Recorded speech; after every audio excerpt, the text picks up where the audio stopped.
All right, man. What?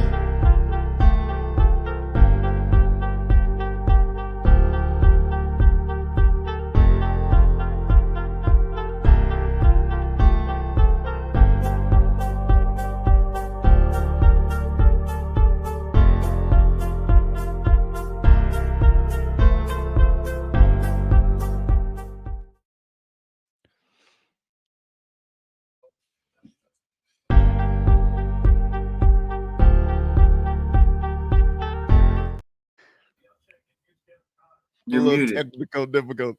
Hold on. Am I muted? Give me a second. No, you're good now. You're good now. You're good now. All right. Yeah. My bad, guys. I apologize. Welcome to the Cowboy Up podcast, man. Let me introduce the crew, man. From the capital city of Austin, Texas. It's my man. Allow me to butt in sports. Hook 'em. It is Rue. What's up, Rue? And I'm good. I'm good. And filling in, man. Thanks once again, my man Cal Tony, the GOAT Romo. Tony, what's up, Cal? What's going on, baby? What's up, guys? What's up? I appreciate y'all. Man, it's so good to see both of you. Like I said before, just really good to see y'all. Thanks for having me. Man, it's funny. We used to do a show on the Cowboy Nation, Players Choice, and it's been a minute. It's been about 3 months, 3 months since we actually been on together. And hey, man, it's just great, man, that you could join us tonight, man. When I saw your TikTok, man, I got it all excited, and I was like, let me see if Cal is able to come on with us, and man, let's talk a little Cowboy football, which we all love, you know.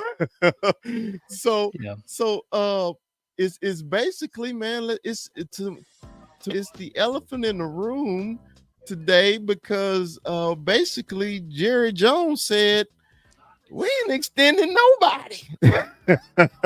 we gonna run with what we got. We gonna let Dak Prescott play out his contract. So, Cal, from your TikTok, I didn't know if you were happy about this or you were confused about this, because let me tell you how I felt. Now I'm gonna let you go. Okay. It is unusual to have a franchise quarterback play out his contract. To me, it's because if, say, the Cowboys win the Super Bowl next year, didn't his price just double if you don't extend him this year? Now I can see he have a horrible year, and hey, Cowboy fans been wanting to get rid of Dak Prescott for the last 5 years, okay? But to me, it's hard to find a franchise quarterback. What do you think about the Cowboys not extending Dak Prescott? Is this for me or Ruth? Yeah, for you, Cal. I do want to say that, of course, nothing's official yet, right? It looks as if though the Cowboys are going to eat that $60 million in the cap and have Dak play out his final year of the contract. And I kind of talked about it in my TikTok, with the Cowboys news, I kind of try to stay away from it. I'm gonna be honest. Mm-hmm. I'm strictly reporting news. I try not to give too much opinion about it, because then I could find myself very angry very quick.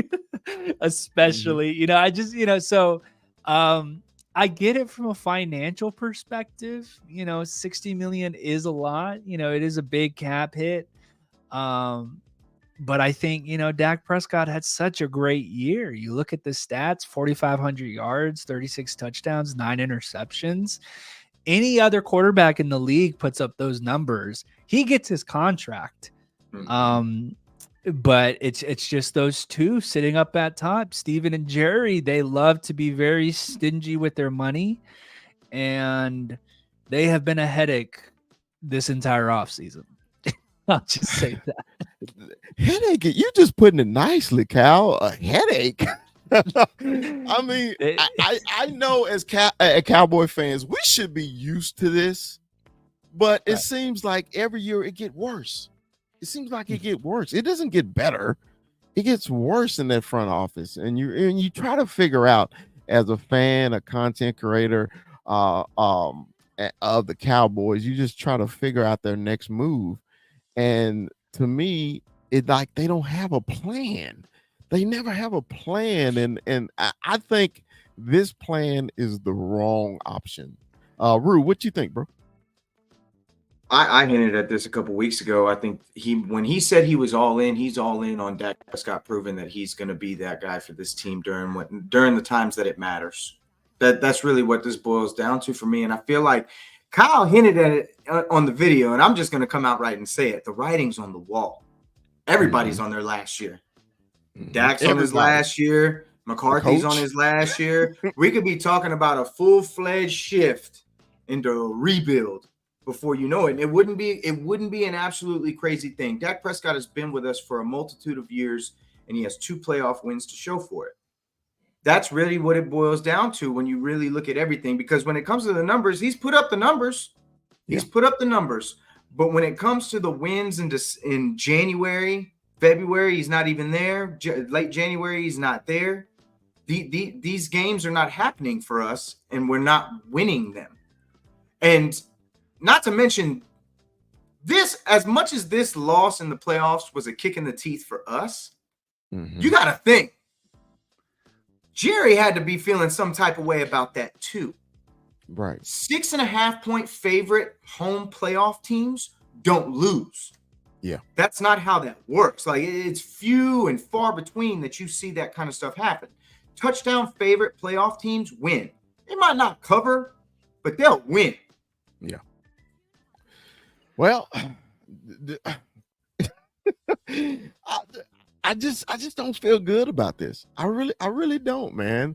Because I think it may come back and bite them in the ass. You know, for all of a sudden, the Cowboys want to be frugal with their money. They want to protect their money all of a sudden, and the Cowboy organization never been like that.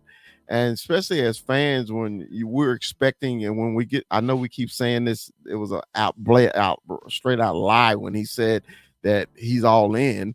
How are you all in if you re-sign two of your other players? You let Neville Galloway get away for $1 million. You didn't have $1 million for Neville Gallimore. When I found out today that Mozzie Smith had a shoulder surgery. Did y'all know that? Did y'all know Mozzie had surgery? No. Mozzie had shoulder surgery. So we're already thin at position. How are we all in? And then our franchise quarterback, you basically saying you're on a prove it deal. So was it Dak that lost the game against Green Bay, or was it the team, Kyle? I think it was everyone. I'm definitely not going to make excuses for that team. And I love Dak. Like, he's on my wall. He's my quarterback until it changes. But, he did not play a good game. And I think I once heard him say in his interview, I forgot when it was, but it was one of his years, but he says you're only remembered as good as you were your last game. And I mean, if he rides off into the sunset, obviously he's not. But like, if that's the last time you see Dak Prescott, that's the game he put on film. And it's just not to single him out as well. I mean, everyone played terrible. Top to bottom. And honestly, I haven't really thought about it until you just asked me that. I've tried not to think about that game for a while. Right. Well, I still hadn't watched it back myself, and I refused to. I saw all I needed to see one time. Yeah, exactly. Well, here's the thing. I think this is a couple of things. I'm going through the off season, and I'm seeing everyone that's not being re-signed and everyone that's getting picked up by other teams. So here's a couple of things, in my opinion. I always thought this upcoming year was going to be terrible. I thought the Cowboys were going to implode, whether they brought back players or whether they didn't. It's just, for me, the championship window's closed. They had it open for 3 straight years. They had a really good team that lost in the wild card against San Francisco. They had a really good team that lost on the road in the divisional round against the 49ers, and they had a really good team last year as well. And it's just like, after you go through 3 seasons of that, I don't know how you get better than that. I don't know how you take the same group of guys really and try to come back and do more than you have in the past 3 years. I think if they went to the NFC Championship game, it would have been different. I think we honestly would have had a different offseason, but it's because of that first round exit. And I think the Cowboys are just ready to hit that reset button and look towards the future. And, to be honest, I'm with them. I've seen enough from these players. I've seen enough. As much as I love Dak Prescott, I'm okay. And this is just my own fan perspective. Like, I'm okay, moving on and looking towards the next chapter. I don't know how that next chapter is going to be. No one knows. I don't know if we're going to luck into another situation with another quarterback or if we're back in those early 2000 days. But I think anything is better than what you've tried to do in the past 3 seasons. It did not work, unfortunately. And that happens to teams. My only rebuttal to that is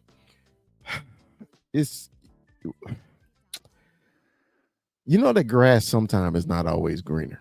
When it's hard to find franchise quarterbacks. We got lucky with Dak in the 4th round. We really did. We got lucky with Tony Romo being an undrafted free agent. We all remember the Bledsoes and the Chutches and all these Vinny quarterbacks. Testaverdes. The Testaverdes, the Quincy Carters, what's his name? The Tony, what's his name? Played for the Ravens and came in. That's how Tony Romo got on the team. Oh, we got anyway. But what I'm saying is, you're gonna let the franchise quarterback play out, okay? And I just think it's just a mistake. I can see if this was year 12 of Dak Prescott, he's a prime quarterback. He's in his prime. So I think it's more of a situation, an organization situation, because what they put out on their playoff game at home, the first thing I didn't think about was get rid of Dak. I was like, Mike McCarthy should have been fired on the field. He shouldn't even got off the field, because it is no way you at home. Root keep bringing this up. There ain't no way you at home to the youngest team in the NFL on the road, and they come and they got 27 points on your ass like that. And you change your defense, and when you say you're okay about moving on, my whole thing, isn't CD and Michael Parsons up next year also? You still got to pay them. So say if we go with Trey Lance, who hadn't threw 100 balls in the NFL, okay, he couldn't even be our second string quarterback. He couldn't even beat out Cooper Rush. So we really put out other people on the field other than Dak Prescott because of finances? Rue, that's my question to you. So I think this might be a little medicine for him too. This is what a $60 million cap hit does.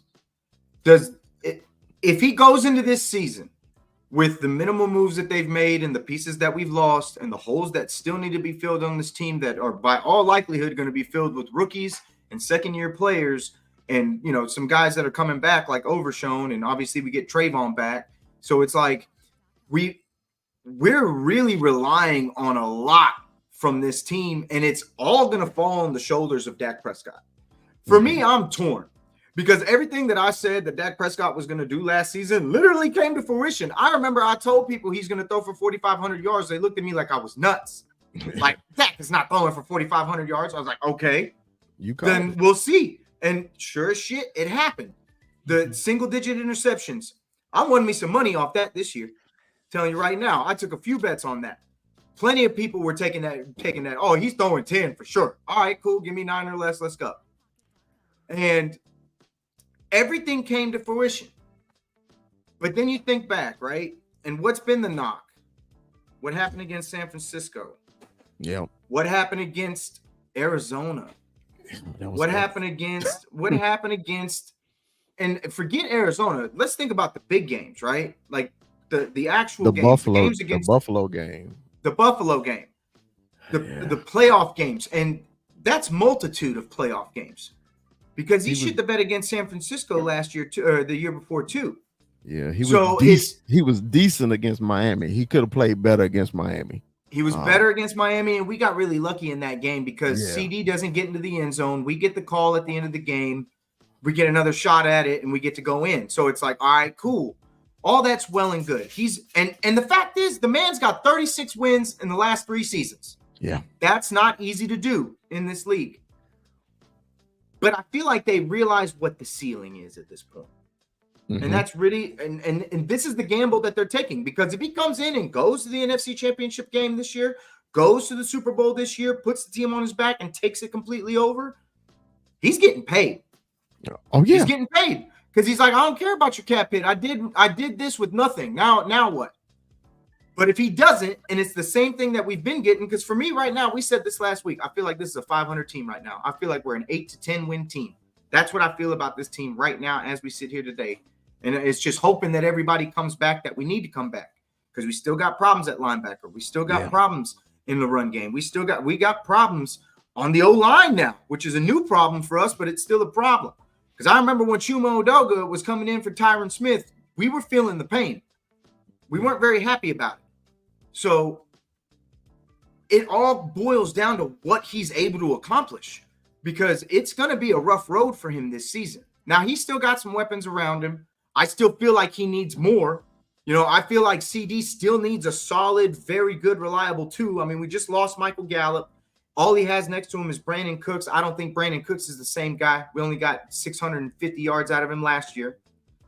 And it's just like, you know, really he's got Ferguson, CD, no run game, very questionable O-line status as of right now, because we're going to be relying on like young players that haven't really seen the field that much coming on and stepping into those roles. I mean, and we're talking center, tackle. This is what we're drafting. Like, by all accounts, we're going linemen in the first round. That's probably what we're going to see. I don't think it's going to be all these people that everybody's clamoring about, only because they've gone against the grain so much in the last couple of years. Nobody saw Tyler Smith coming. Nobody saw Mozzie Smith coming. Yeah. Like, we were thinking those positions. We weren't thinking those players.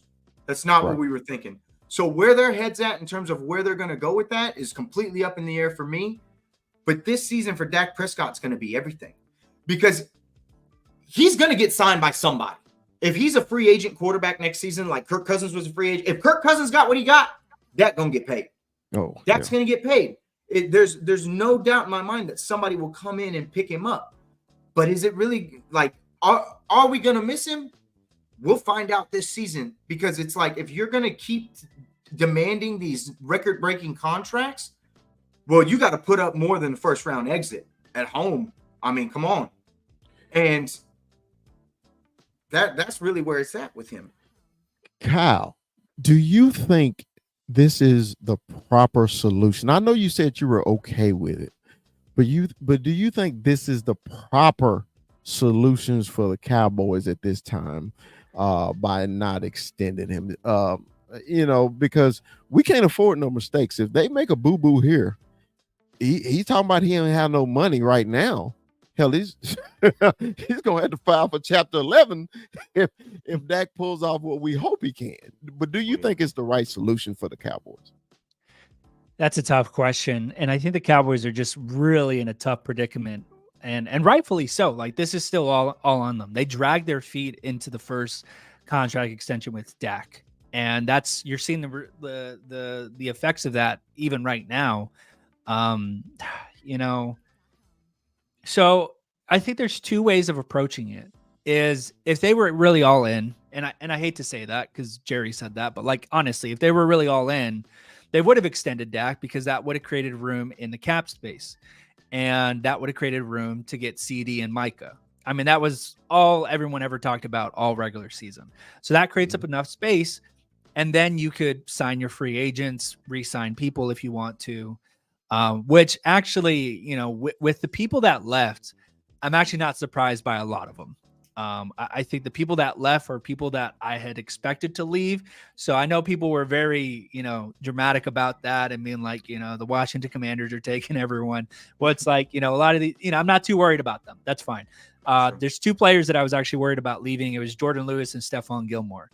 Unfortunately, I think the writing's on the wall with Gilmore, especially with the shoulder injury. But I'm glad we got Jordan Lewis back. I think he's a great player and he fits well in that scheme. So back to the question, right? You could have done that and you could have ran it back and tried again.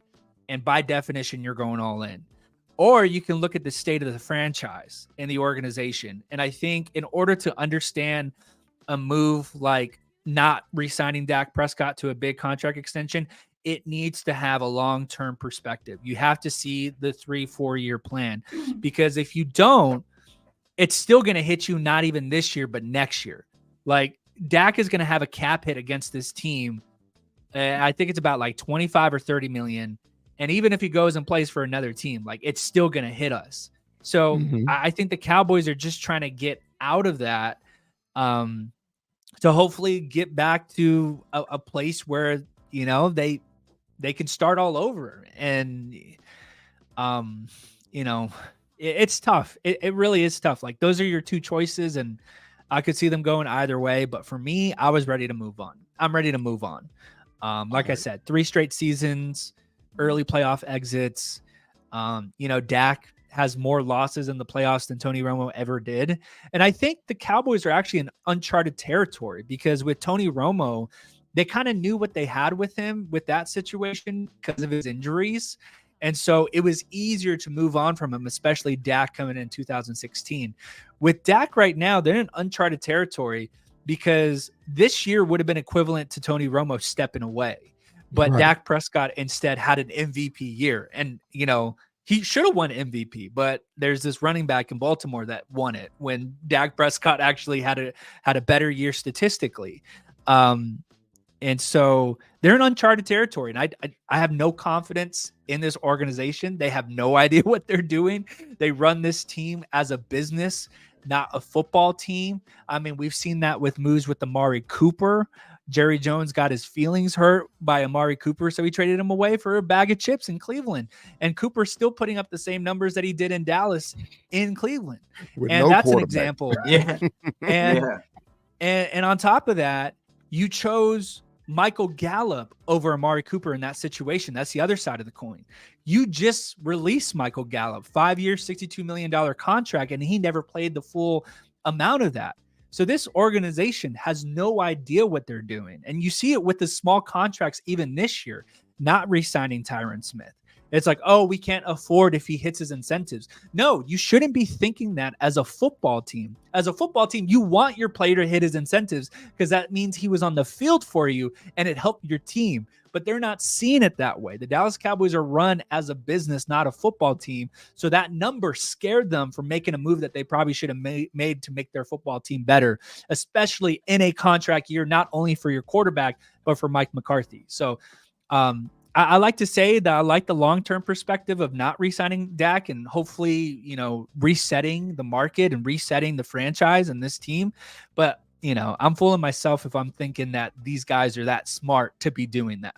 Okay. You know, I don't trust Jerry or Steven as far as I can throw them. All right, this question is for both of you guys, but I won't Rue to answer this first, okay? Just imagine. I hope y'all got your eyes closed. Imagine this. You are personally the owner and GM of the Cowboys. How would you went at this free agency period this season? If you, Rue, was the owner and GM of the Cowboys, how would you treated this free agency? And would you extend Dak if you were the GM? Oh man. I got my answer, and I don't think I got my Rue. You want me to go first? No. Okay. I just the thing is, I'm really torn, right? Because and that's okay. Like I think that's where everyone that's really is. The problem. But to be completely honest with you, scorched earth doesn't sound terrible to me. Because I mean, think about it. And this is my problem, because I agree with Kyle. I don't trust the Joneses, man. I don't trust them. That's why you're the GM. That's why you're the GM. You are the GM. Don't think about Jerry and him. If it was you, how would you attack this free agency period, this off season for the Cowboys to move forward in the future? Because I would have done what the Jets did. I would have hit every core piece that I needed to hit, and then I would have relied on the draft to back it all up, because I feel like we're too top heavy. I feel like there was guys out there that you could have gotten. So what I would have done, I would have probably hit the restructure with Dak Prescott. I'd have hit the restructure with Dak Prescott instead of the extension, and I'd put all the pieces around him to make this team successful. And if he was successful, then I would take care of him and do what it does. But if he didn't, I still have my way out. So it takes care of me being torn, to be completely honest with you. So I'd hit the restructure. I would have targeted linebacker, because there was a ton of talented linebackers in this free agency that we could have grabbed that would have built up our defense. Patrick Queen got away from us. It is what it is. Me and Chris were both on Patrick Queen. Love me some Patrick Queen got there. You don't see guys like that on free agency in their prime that often. Like, you just don't. So I'd have taken Patrick Queen. And honestly, I mean, just look at what the Jets did with their O-line. They got a bunch of good pieces for their O-line, and we could have – it's not like we needed that many. I believe in Tyler Smith. I'm very comfortable with Zach Martin, and I think Terrence Steele could be better this season. I know he was a turnstile last year, and we really picked on him. But damn it, like, I'm not just going to give up faith on him. And the fact is, I've already paid him, so I got to live with it regardless. I've already made that decision, so I can't go back in time. And with other help around him, I feel like he'd be better anyway. So, I mean, hopefully I'm right about that. We'll see if he has a bounce back year. I say all that to say this. It would have been very easy to do it, because you didn't even really have to do anything with Dak Prescott. You could have done the exact same thing with Dak Prescott, and you could have restructured Trayvon Diggs. You could have restructured DeMarcus Lawrence. You could have restructured. There's like 10 other guys that you could have hit. The ticket was talking about it like 2 weeks ago. There was a multitude of guys that you could have hit for a restructure without even touching Dak Prescott, and made enough, about $20-30 million, and you could have filled some holes on this team and added the depth that you needed. Now, if they truly believe in these younger guys in the O-line, hey, by all means, they've been very good at picking O-linemen. I'll take them on their word on that. But when it comes to linebacker and the interior defensive line, damn it, are we just going to keep drafting? Are we just going to keep hoping and praying? Because we have been weak at that position for the last 2 seasons. That's not an anomaly. It's consistency at this point. We have had problems at those 2 spots for the last 2 years, even though we've won 12 games. That affects you in January. The trenches are the most important part of this game. It's the cake. Everything else is frosting. Quarterback is a position in itself. The trenches are the cake. I want more cake. Cal, it's Tony the Goat Romo, Dallas Cowboys. He's the owner. He is the GM of the Dallas Cowboys. How would Kyle attack this offseason, and would he extend his quarterback? Great question. And of course, I got to rely on my brand here a little bit. I'm unbiased and realistic. Mike McCarthy would not be your head coach the day after that wild card game. He's gone. And that's just setting the tone. And look, I know the facts, like 36 wins, 12 plus wins, 2 division titles in 3 years. That's great. But there's a standard, and there should be a standard in Dallas. Unfortunately, there isn't. It's all about money and business. But, you know, I rely on Emmitt Smith. I love what Emmitt Smith has been saying in the months that have followed this. He agrees that there's a standard of excellence, and we shouldn't be settling for division titles. And here's the other fact, too. 36 regular season wins and only 1 playoff win. And that 1 playoff win was against the Tampa Bay Buccaneers. in Tom Brady's final season. So Mike McCarthy's gone. You know, as much as he has provided the organization with, you know, the 36 wins, he's gone. Dan Quinn's already out the door because he's already on his way to Washington. With the Dak Prescott situation, I would not. So despite the mixed feelings as of today, I actually, in all the things that the Cowboys, I feel like, have done wrong so far and being inactive in free agency, I sort of agree with this move. If they stick to their guns and if it pans out, because you got to get out of that. You know, you just got to move on. And, you know, we've tried this. I don't want to try another season where we go all in and we get the same result, because it's just not on the coaches. It's not, it's like there's accountability with the players too. Like it's them out there. And I understand the coaches have a big part of it. It's everyone. So that's why I'm getting rid of Mike. And that's why I'm, moving on from Dak. And I know he has a no trade clause, but I mean, you can have conversations about it with Dak Prescott about the fact that, hey, if there is a tradable situation, if there's a destination you like, we can make that work. Honestly, I would probably keep Micah. I love Micah. He, to me, and I said this all regular season, I never saw Dak Prescott as the face of the Dallas Cowboys. I think Micah Parsons is the face of the Dallas Cowboys. He is your cornerstone. He's the one that you build around because he's that generational Hall of Fame talent. Dak Prescott's an above average quarterback, and he's great. I love him. But there's nothing when it's comparing to Micah Parsons. So I'm holding on to Micah Parsons as much as I can. CeeDee Lamb, I'm going to be honest, I'm potentially looking at trade options. If you're not going to sign him, if at this point, if you're not going to give him the contract extension, like what's the point of waiting around? Because that price is just getting higher. And we're still waiting on Justin Jefferson's contract. And once that comes out, I mean, that's going to reset the market. And now you're going to have to pay CeeDee Lamb after that. So that's what I would do. I would move on from Dak, potentially look at trade options for CeeDee Lamb, try my best to keep Micah Parsons. But if on draft night, the option is there where, hey, let me turn a question back to you guys. If someone is offering you first rounder this year, that's probably a top 10 pick, and a first rounder for the next 2 following years for Micah Parsons and your draft pick this year, do you say yes? Yes. For me, that's hard not to. Yeah, exactly. That's yes. That's hard not to turn down. So, I know it's all a hypothetical, but I'm just done with this team. They tried and it was fun. I enjoyed watching them with their home winning record and, home field advantage. And, it was fun for a time, but like it's not going to work. It hasn't worked. That's the facts of it. And you got to move on and bring in different players and bring in different coaching staff. That's my long-winded answer to your question. Well, this is my answer to it's going to be a long-winded one too. Chris, the big fella, is the owner and GM of the Dallas Cowboys, and how I would have treated this offseason. The first thing I would have did was, after everybody went, and I would have found me a ultimate defensive coordinator that wants to attack the football. Okay. I would have found my defensive coordinator. Then I want to ask him, do you want some beef up there? And do you want to get stronger? Then I go out and get Patrick Queen.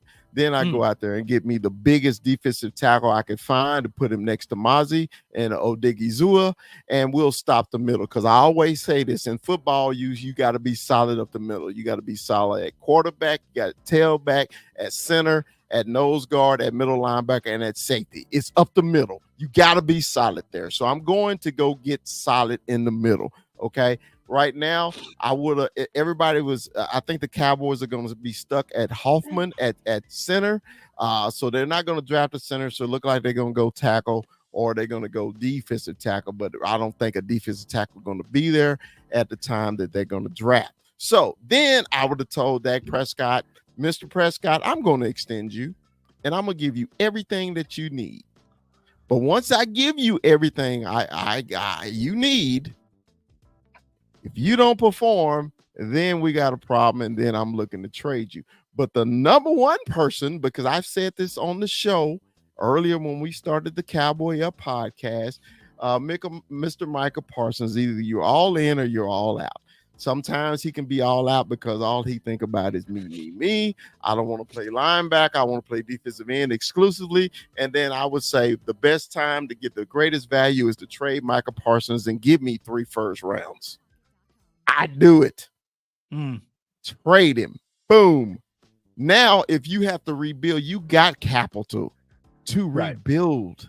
You got capital. But right now, if you're going to let Dak Prescott walk next year, you have no capital.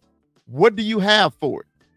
You just going to let him walk away like Minnesota let Kirk Cousins walk away, and everybody, hey, he's the black Kirk Cousins, whatever. But damn, Kirk Cousins do win. I always say this is a team game. But as you're going to be the quarterback of the Dallas Cowboys, that's just like the starting pitchers of the Yankee and the point guard of the Lakers. It's just something we have to deal with, just being Cowboy fans and being the quarterback of the Dallas Cowboys. Y'all heard Tad Prescott. He named off the top 10 quarterbacks, and he really believes his brother is. I do too. So if you're going to let a top 10 quarterback just walk away, that is not a great business decision. You got to get something for him. That's what I would do if I was the GM of the Dallas Cowboys. I like it. So we all got different opinions on how they should have, and I agree with all. I agree with all three of them, because I see, because Kyle, you are in the majority of Cowboy fans right now when it comes to Dak Prescott on the Cowboys. Okay, Rue and I want to keep him, but we understand if we have to get rid of him. But my whole thing is, you can't get a top 10 quarterback off a tree. They don't grow on trees. So just letting him go and think about rebuilding. Can you think about the quarterback between Tony Romo and Troy Aikman? Do you know how many years it took for us to get the Tony Romo? Yeah. And it was by luck. So that's my problem with letting a starting quarterback, a top 10 quarterback, just walk out the door. If we go back to where we're at, though, like, and I mean, it's crazy to say this, but could they really be thinking we're just going to cleanse everything at this point? Like, could they honestly be thinking that? Like, are they really contemplating going out? Like, is Jimmy Johnson actually getting a headway in there and convincing them to go out and hire themselves a real coach? I'm going to get you your real coach, your own quarterback, something along those lines. Like, is it crazy to think that this could actually be their plan? And maybe that guy who they bring in wants Dak Prescott, because, I mean, like you said, he's a top 10 guy in this league. Yes. People will tell you he's not. But I've seen a bunch of invalid top 10 lists because, I mean, everybody seems to forget that Aaron Rodgers is in the league just because he didn't play last season. Yeah, right. And so I'm just like, if this team, this is, for me, honestly, it just boils down to, this is them telling Dak Prescott, this is your put up or shut up here. If you can't do it like this, you don't deserve no top record-breaking contract. We need you to take like a hometown discount, because I guarantee you're not getting the sleeper bed commercial in Minnesota. You're not getting it in Carolina or wherever they end up booting you off to, that you end up signing for a big old mega deal contract. I hope you really like your contract, because you can forget about all these deals. The only guys that I see nationally are like, you see Pat, Kelsey, who do you see?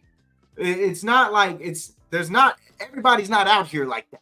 No. Dak Prescott needs to understand, you're in Dallas, and Dallas comes with its own set of perks, especially when it comes to money, because we print money over here for this team. So this is my thing. This is a question to you, Kyle. Does Philadelphia wish they had that offer back on Jalen Hurts after the season he had? Because remember, he went to Super Bowl, he got paid. Remember, he got paid. Do they regret that? Oh yeah, absolutely, 100%. And even on our show, guys, I remember I talked about, the Eagles never scared me, even when they were on their little winning streak to start the season. And with Jalen Hurts too, I never saw him as the guy. I think you can look like a good quarterback because the pieces around you are spectacular and doing their job. And I think that's what the Eagles paid. And I love to see them scrambling right now and bringing in different quarterbacks. And I love that they gave Saquon that big deal. And I love that they got Kellen Moore over there. So I will give kudos to them, though, for getting Fangio. I think Vic Fangio is actually I like him as a defensive coordinator. So that's probably one of the smaller moves that they made that I'm like, dang, I wish we got him. I like that guy. But other than that, they're regretting it big time. And I love to see it. And the reason I ask you this, Cal, is because, sometimes we jump the gun. He had one good season. They got to the Super Bowl. They paid him. Okay. Dak has had 5 straight good seasons, and our whole situation is our defense, who we thought that was actually pretty good, actually was not at the end of the season. And to Yeah. me, Dak Prescott is paying for our sucky defense. Rue, what you think? I feel like the defense had holes all throughout the entire. They had holes at linebacker all year. We've been bitching about linebacker, I feel like, forever. Since training camp, since Overshown got hurt. It's been so long. And I got 6 weeks of relief when we got Overshown, and then their season's over. And it's like, well, damn, it hasn't even started yet, and he's already gone. And we've had the same problems for years. It's like the Mavericks and not having a center. Like, it's the same shit for the last 3 years. It's like, it's just definition of insanity for me. These problems weren't hard to fix. There was players available to go fix them, and you did nothing. You sat on your hands. Yeah. I mean, we had $20 million all throughout last year of available cap space that we never used. Explain that to me. I don't understand why you would just leave holes on this team. Don't they get more money when they win Super Bowls? Help me understand. If you're playing in February, more ticket sales, more food sales, and we know your tickets ain't cheap. Forget it. If they made it to those would be Super Bowl price tickets. Seriously, those would be insanity price. An NFC Championship game in Dallas, Texas. If they could manage to host something like that, it would be absolutely crazy. They would be paying out the wazoo for those tickets. They break records. I have no doubt in my mind at all, especially if they made it to the Super Bowl. Forget it. Be one of the most expensive ones you ever go to. But I can't understand why these problems seem so easily fixed and you did nothing. That's really what kills me more than anything. And then, really, man, I want to have faith in this team so badly, but at the same time, I feel like it's just this abusive relationship that I'm in that just keeps digging up shit. And I'm just like, God bless. I'm never gonna get past this, man. Because it's like we sit here today, and dude, I'm sitting here telling you they're gonna be 8-10 or whatever next year. They're gonna have a tougher schedule. They have a first place schedule in our division. Nobody's repeated in this division for the last 20 years in terms of having a repeat divisional crown. Which still doesn't mean they can't make the playoffs. I mean, there's 9 seeds now, right? They can. It doesn't mean that 9-8, 10-7, you couldn't make the playoffs. They probably could, but is it going to be enough? Because it's really going to come down to Dak, and I do feel like he has paid for this defense. This defense definitely disappeared at times throughout this season. There's no secret about that. Obviously, losing Trayvon was huge. Losing Trayvon in this secondary was absolutely huge, but Darren Bland stepped up, and Stephon Gilmore was the free agent we needed him to be. That's probably the only good move in the last 5 years that I can even think of. Honestly, what move was really that great? What move have they made in the last 5 years that makes you hell yeah? I'm Stephon Gilmore. I was happy about that. It was a great pickup, and he had a great season. And I'm with you on that, Kyle. I wish they'd bring him back, but they're not going to. We're going to rely on Bland, and we're going to rely on Diggs coming off the ACL. And that's going to bite them. I'm telling you right now. So what you just talked about with the lack of linebacker depth, the year before it was cornerback. Remember, they were trying to get anyone and everyone to play that position at the end of the season. Yes. I mean, just Xavier Rhodes. Remember him? They snatched him at the last minute, and he played in Tampa Bay. And you're right. It was so bad because we all saw the holes at the linebacker position back at training camp. We all love Leighton Vander Esch. But when he unfortunately, and then when Overshown went down, it was just you can make a move right there. And it's definitely on this front office. I mean, you look at Dan Quinn in Washington, he immediately got his guy. He immediately got Bobby Wagner. And that's how you know. I wrote this down earlier when you brought up the Commanders. I'm telling you right now, the Commanders gave $90 million to the wrong guy. They shouldn't have gave $90 million worth of cap space to Dan Quinn. Shouldn't have done that. They should have hired an offensive coach. That is a winning formula in this league. And there was other guys that they could have grabbed. I respect Dan Quinn for what he did to this for this franchise, but he still left a dirty ass taste in my mouth after that game, especially because it's like, I don't know how you all of a sudden decided you're just going to play a brand new defense. But that's a story for another day. But they gave the wrong man $90 million. I think the only move, maybe the Eckler move, just because they had so much room. But they're obviously going to take a quarterback at 2. I don't think there's any question about that. You're hoping that's going to be your franchise guy. But this is the guy you want grooming your franchise quarterback, your number 2 overall pick for the next 5 years or 4 years or whatever it ends up being. I'm not going that route. They made a mistake in hiring Dan Quinn. That was an absolute mistake. They should have never done it. I agree. And I kind of remind me, do we know who their offensive coordinator is? Who is it? Oh, man, I'd have to look it up. I'd be lying. Because it ultimately depends, I think, because the only reason why Dan Quinn was successful in Atlanta is because he had Matt Ryan and the offensive coordinator was Kyle Shanahan. So, I mean, it's a formula that could work, but it ultimately Cliff Kingsbury. I don't know how I forgot that. I knew that too. I can't believe I forgot that one. I can't believe I forgot that too. But me personally, I don't think Cliff has shown enough to make that leap in the National Football League. As a head coach, I think he had great weapons in Arizona. But he's gonna be the OC. Yeah, that I don't know. I just don't. I don't have a lot of faith in Cliff to, even if he's minimized to a role as offensive coordinator. I don't know if he can make that leap and bring you a really good offense. But yeah, like I said, I don't trust the Commanders. I know they're making a lot of moves. They were kind of in the news every single day during free agency. Granted, some of their contracts are on the lower end, they're lower risk, so they're like 1 year, couple million. But yeah, I mean, they're paying Dorrance Armstrong, what was it, 3 years, 30 million? It's like, what are you doing? That was a homie deal. He hooked him up. That's what that was. Yes. That's exactly I couldn't what that believe was. that. Yeah, if you look at some of these deals, I'm just like, I'm not even mad. Like, go ahead and pay him that much.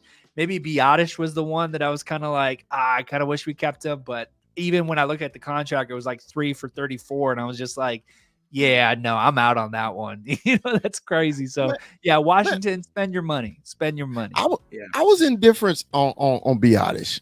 In the beginning of the season, I was 100% behind Biotish because we was teasing each other on the show. I said the shove heard around the world in the training camp when he shoved Sam Williams. I was like, man, Tyler, he got a little nastiness to him, but it kind of disappeared once the season went on, man, because I'm all about that nasty. I wish I had 5 Eric Williams on our team, that mentality of I'm gonna kick your ass, I don't care whether you like it or not, Yeah. And I thought Biotish was showing that side of him in training camp, but when he got away, I was like, yeah, Travis Frederick spoiled me so much where it was just, I loved every second he played for the Cowboys. I loved every second of it. Okay. I wish he wouldn't have had the health issues. He'd probably still be starting for the Cowboys now. But when you get spoiled with the Travis Frederick and a Stepnoski as center, that you think he'd be there forever. And Tyler just didn't have that, to me, that leader aspect to him, because on the offensive line, you want the center, you want a Kelsey, okay? You want that guy to be like, okay, that's the leader of offensive line, I know. And to me, the Cowboys don't have a leader on the offensive line, even though we got a Hall of Famer at right guard. He's not very vocal. Do you ever hear Martin talk anytime, right? And I was just looking for that for Tyler, and he wasn't that. So, but it is what it is. So we have really we pounded on the Cowboys today. I really appreciate that, though. I got a question, guys. What do y'all think about the new NFL rules? Okay, the new kickoff rules, the dumbest rule ever. The tackling rule, what do the defensive players supposed to do now? I mean, I was always a big offensive lineman. I hated the defense, so it don't matter to me that they can't play anymore. But to me, it's just like the whole point of football is it's a contact sport, okay? And they took away the horse collar so you wouldn't get hurt. Now you can't tackle from behind and spin down with them.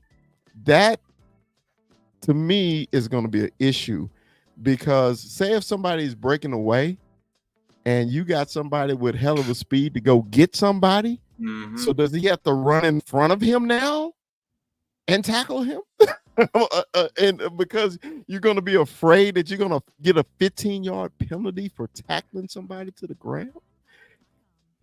I don't want to be the old fuddy-duddy guy, but I think this one they took it a little too far on this one. Cal, what do you think about the new tackling rules that the the hip drop tackle? Hip drop, I am the complete opposite, actually. Oh, okay. I actually, and I completely agree with your sentiments that the NFL has maybe softened the game a little bit over the past couple of years, and it's leaned heavily towards offensive players and kind of left defensive players scrambling. I mean, the roughing the passer call is still kind of a enigma. You kind of just don't know what is roughing the passer and what isn't. But this one, I actually agree with. I saw it coming. I feel like it's a good rule. Again, it leans towards the offensive players, but I think there's just so many numerous occasions where that hip drop tackle is dangerous. And yes, that's a good question, Chris. Like, what is a defensive player supposed to do now?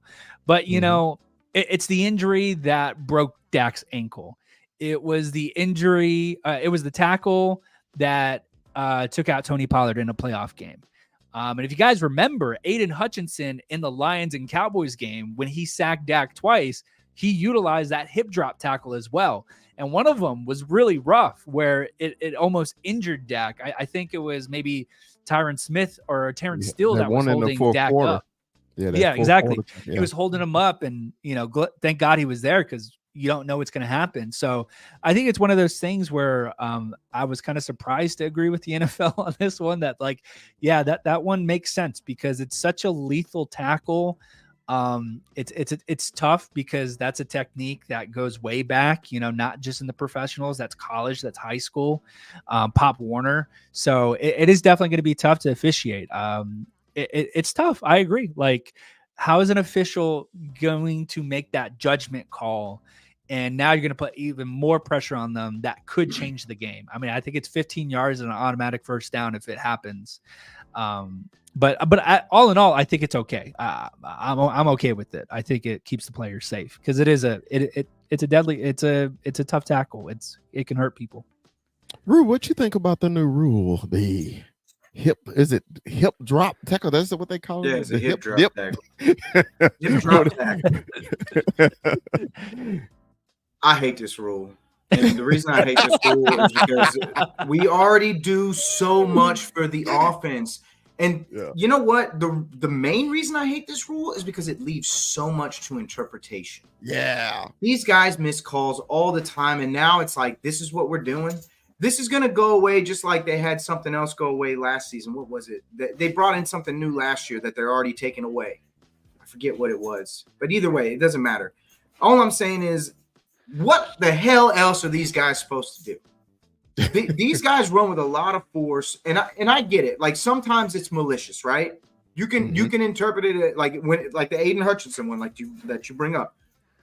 That could be like a malicious attempt at tackle, but again, it leaves so much to interpretation for these officials to make these calls that it's like, man. And not to mention, we already do. Like we've heard Tom Brady talk about this. How many rules are we going to change? Before you know it, these are going to be basketball scores by the end of these games. Like, I get it. Right. We want to see points, but damn, I like defense too. If you're not watching the game to see the defense play well, I mean, are you really watching it? It's the bottom line is, man, the way these guys tackle, they can't, quarterbacks are basically untouchable at this point. Like, I don't know how many times we've seen a ridiculous call on roughing the passer that you're just thinking to yourself, like, he didn't even touch him, really. Like, this is ridiculous. Now we're going to be having these guys trying to adjust mid-gain, mid-speed, full sprint, trying to take down 235-pound Saquon Barkley, and I can't drag him down? Really? Like, I can't, like, use my body weight to fall to the floor and take him down with me? Well, damn it, there's, like, 180-pound DBs and shit that we have to, you have to take into consideration. How else are these guys supposed to stop them? You're going to see more breakaway tackles this year than you've seen in a lot of years past, because if they can't hit the boom no more, they can't hit them over the middle, they can't hit them as the ball's coming in for a pass, and now it's like, all right, now we're going to stop you from tackling the running back too, or at least whenever anybody's running the ball. It just feels like this is a physical game, and the bottom line is people are going to get hurt, and you just have to deal with it. It's part of the game. You can't go into a fight thinking you're not going to get a black eye at some point. Like, it just doesn't work that way. This is how I feel about it. A football player is like a bull rider. You know what you're doing when you get on that damn bull.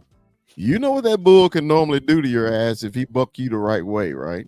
You know this, okay? You know this. We all love the game.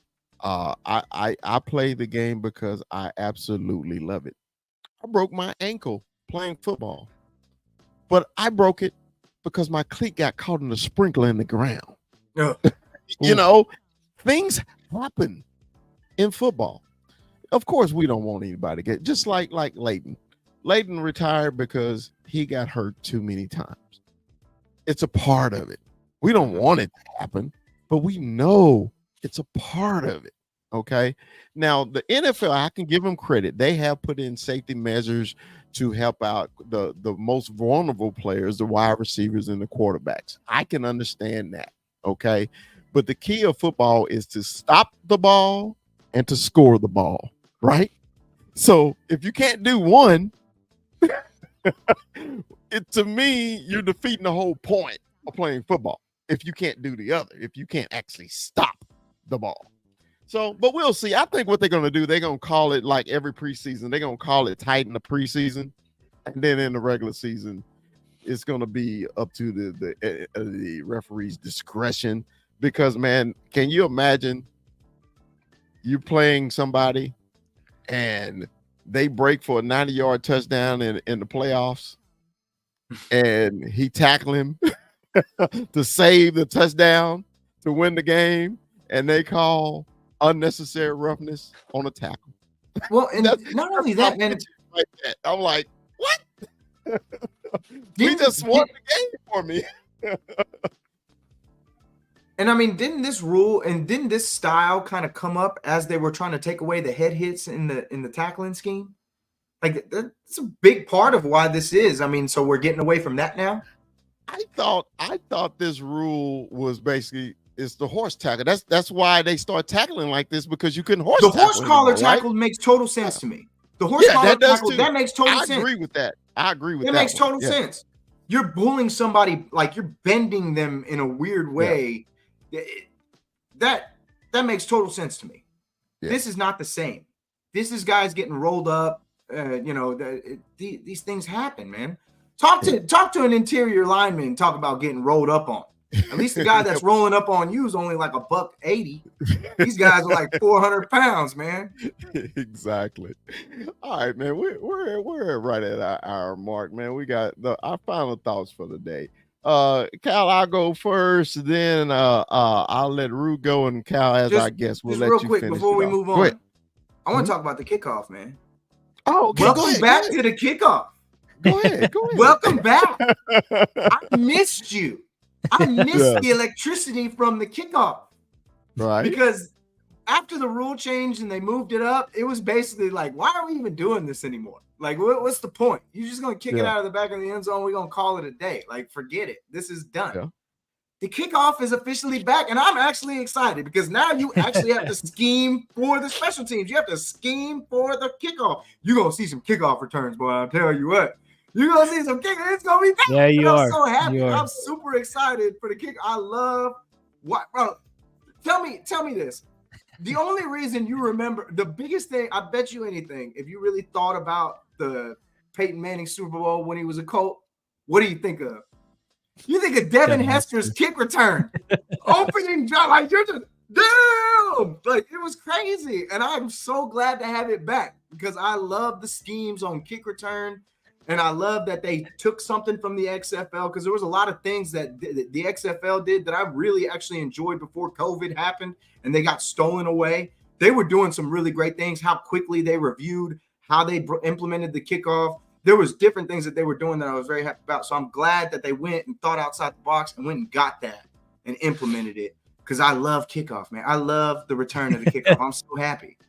Well, I can agree with you on that, Rube, because to me, the most exciting play in the NFL is when you turn on that TV at 12 o'clock and you see them lining up for the kickoff.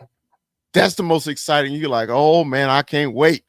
And they actually get to return it now.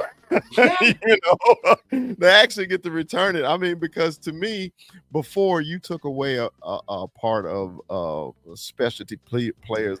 Hey, think about it. That's how Turpin made the team. Yeah. That's exactly how he made the team. That's how he made the team. Absolutely. Cal, what you think about the new kickoff rule, man? Are you happy about it? Yeah, I mean, I guess so. Yeah, you're right, Rue. Like, it brings excitement back into the game, and we haven't seen a lot of kickoff returns. Now, when we do see a touchdown, it is really exciting still because it's like the improbability of it all to get a touchdown.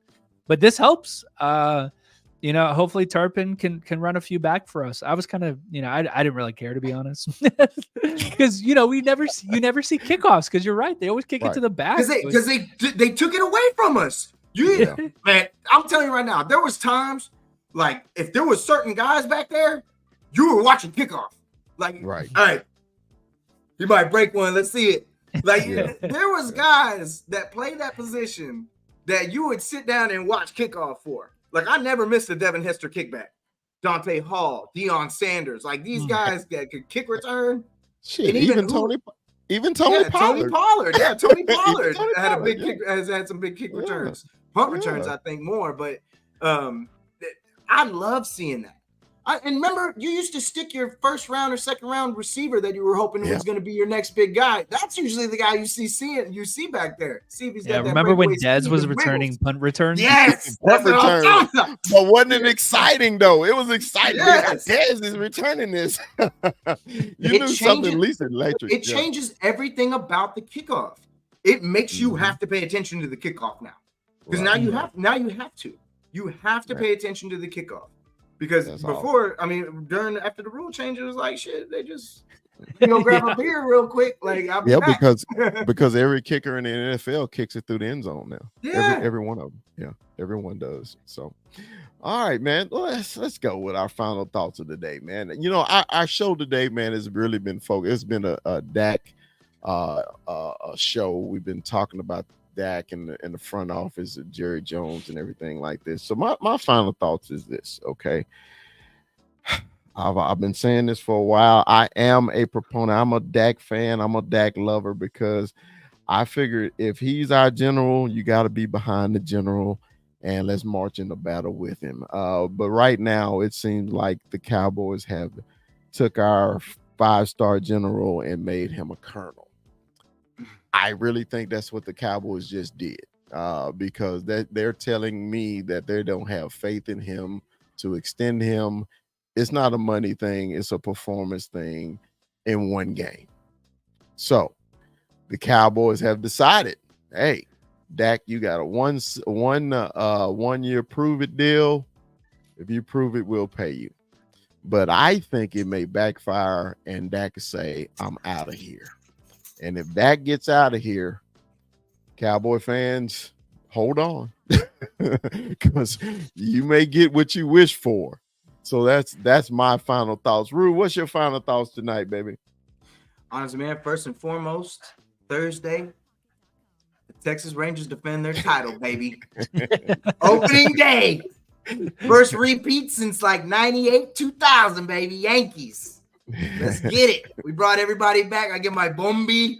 Let's go. I'm in on that. But yeah, that's a story for another day, as they say. But yeah, let's go Rangers taking them Cubs down. I'll be seeing them in August, so I'm really excited about that. Let's go, baby. I got series tickets to the Red Sox and the Rangers, so I'm really excited. Oh, nice. To see yes. Okay. That's gonna be good. That's gonna be good. In regards to our wrap up, man, you know, you kind of just sparked something in my head, Chris, because if he does what he does this year, there's no guarantee that he comes back either. Maybe he's insulted or what have you. I don't know if they throw enough money at him, I don't think it'll matter. But truth be told, man, there's going to be a lot of pressure on Dak Prescott this year. That's really where I'm at with the season. It's all going to come down to Dak. It's all going to come down to what he does, how he performs under this season. And really, I don't think that it's all the way fair, because I feel like the defense has more holes this year than it did last year. So he's going to have to do more with less.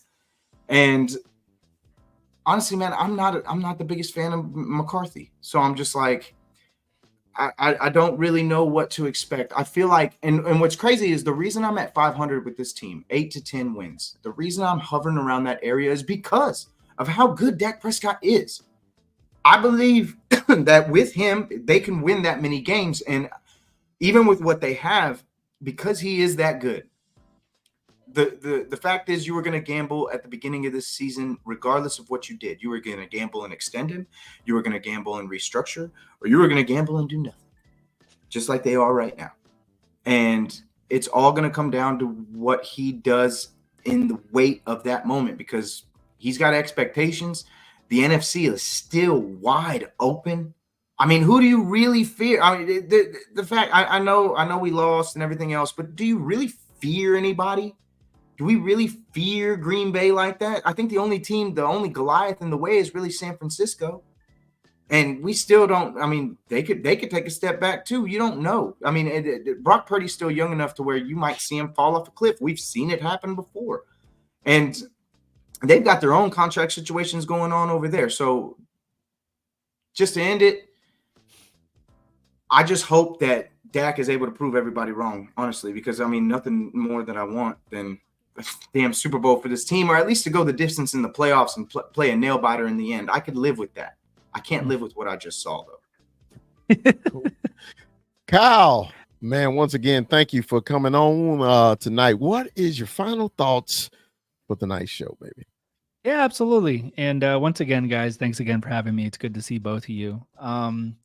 Yeah, like I said, I still haven't gotten over the Cowboys and Packers loss. The playoff game. I still think the Cowboys, a lot of things were falling into place, with seeding and their matchups. I mean, it just all was coming into place, and they couldn't do it. The players couldn't do it. The coaches couldn't do it. The team couldn't do it. As for Dak, I felt like his prove it year was actually last year. I felt like we felt that going into last year, and he did a tremendous job. He exceeded expectations and played the best football he's ever played in his career. And I think right now the Cowboys are doing him dirty with this contract negotiations, not to talk about the other thing with the lawsuit and everything like that and all that dumb stuff.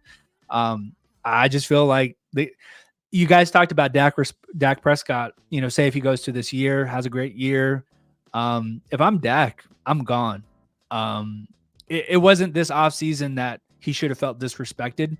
Should have been a couple of seasons ago. I mean, the Cowboys are terrible, notorious for mismanaging their teams around these top tier quarterbacks that they've been lucky enough to find with Romo and Dak. And that's why not a lot of people hold a lot of grudges against Romo, because we see it now, right? 10 years later, we're like, yeah, Romo was really good. He wasn't working with anything. And I think the same thing's going to be said about Dak 10 years from now, where it's like, you know what? That Dak guy wasn't too bad. It's just our owners consistently being terrible. And that's where I'm at, dare I say, throw the word boycott around, like I know a lot of Cowboy fans are talking about that. It's just, but here's the thing, like more than, I love Micah, I love Dak, I love Trayvon Diggs, I love CeeDee Lamb, but I fell in love with this team in 2003. You mentioned Quincy Carter. That's the first jersey I ever bought as a fan of the Dallas Cowboys. Because at that point, it didn't matter. To me, it doesn't matter who your quarterback is. If you are a fan like you say you are, you're going to support whoever the starting quarterback is for the Dallas Cowboys. And right now, it's Dak Prescott. He's on my wall. I'm supporting him. I believe in him. But more than him, I love the Dallas Cowboys. I love this team. So I'm always going to be looking at it from a long-term perspective and seeing what, I guess, gets us closer to that Super Bowl, the Super Bowl that I have never seen in my lifetime. I was born in 96. Their last Super Bowl was in 95. So maybe that's why I'm a little bit comfortable seeing this team be so bad and be so consistent with their shortcomings, because that's all I've seen in my entire life. But that's always going to be my number one priority. And for me, I think it's right to turn the page. But we'll see. I mean, has this not been like the longest offseason and it's only March? Are you kidding? I'm about to say, we're still like a month away from the draft. I'm just like, God, hurry up, bro. Like, this is crazy. The longest offseason. Every week there is freaking news about this team, whether it's football related or not football related. And then I look at the calendar. I'm like, God, it's only March. We still have the draft. And, I'll still hold that opinion. Like, I put out a post on Instagram where I looked at the schedule and I was like, yeah, the Cowboys are going to go 8-9. That was my way too early season prediction. Right now, I don't even know if they get to 8-9. I think they're 6 or 7 win football team, to be honest. But I'm still going to hold out because I think the draft can really change things, to be honest. And then depending on your cap space, and maybe you have an extension worked in before training camp, you can sign some, players on 1-year cheap deals. I think this team could come together and maybe get up to that 8-9 win mark where they're a wild card team, or, with how bad the NFC East is, you could be competing for a division again. So that's where I'm at. It's March. Okay. It's so early, but that's where I'm at with this team. I'll hold out. The offseason is so long. So much can change. We can start bad, but sometimes it's not about how you start. It's about how you finish. So we'll see where we go from there. All right. Well, look, Kyle, hey, we are going to be doing a draft show. So, man, a couple picks before the Cowboys pick. We want to bring you on, man, give you your thoughts on who you think they should go with if you're free that night, okay? Yeah, I'm telling you right now, they should go quarterback in the first round. At 26? Are you serious? You trade up. Time out. Nah, you open up a can of worms. Because number one, these guys don't trade their draft picks. They don't, unless they're getting some washed up ass quarterback that's never seen the field. No, you got to include in play. You got to include in player. You have to include a player. So what are you telling me? You trade up. You trade that. Well, you can't trade that. So what, Micah? Go get you a quarterback? Is that what you're telling me? I'm inclined to trade someone. It's probably CD. You're going to get rid of the guy's weapon and go give somebody? It's all. Who's he throwing to? Jalen Tolbert. I don't get the hatred for CD. I really don't. CD, he did his damn thing. It looks like we're going to have to bring Kyle back next week so he can answer. No, we don't have to. We don't have to. You got to explain yourself. This is crazy to me. The way things that are going, like if you're truly rebuilding, you trade on draft night and you go get yourself a premier talent. You don't have enough capital to do so right now. You got players. You got players that you're not extending. If we're not extending them, you're not number one. You're not getting. What do you think you're getting? You think you're getting into the top 5 with CD Lamb? No, you're not. No, I'm thinking top 15, top 10. But what quarterback? This ain't the year for that. Unless you're going to take – I mean, if you really wanted – as far as I know, if you really wanted to take a shot on somebody, it'd be in like the second round. And maybe you take a shot at like Penix, or you take a shot at Bo Nix or whatever. I think those are second round guys.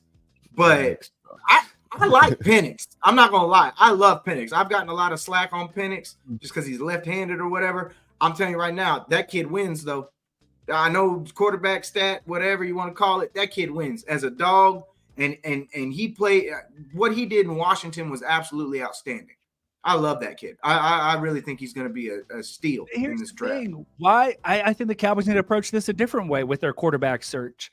When look at some of the quarterbacks that have been successful, Jordan Love and Patrick Mahomes. I know they're nowhere near alike, but like they were drafted, they sat the first year. They were both drafted in the first round.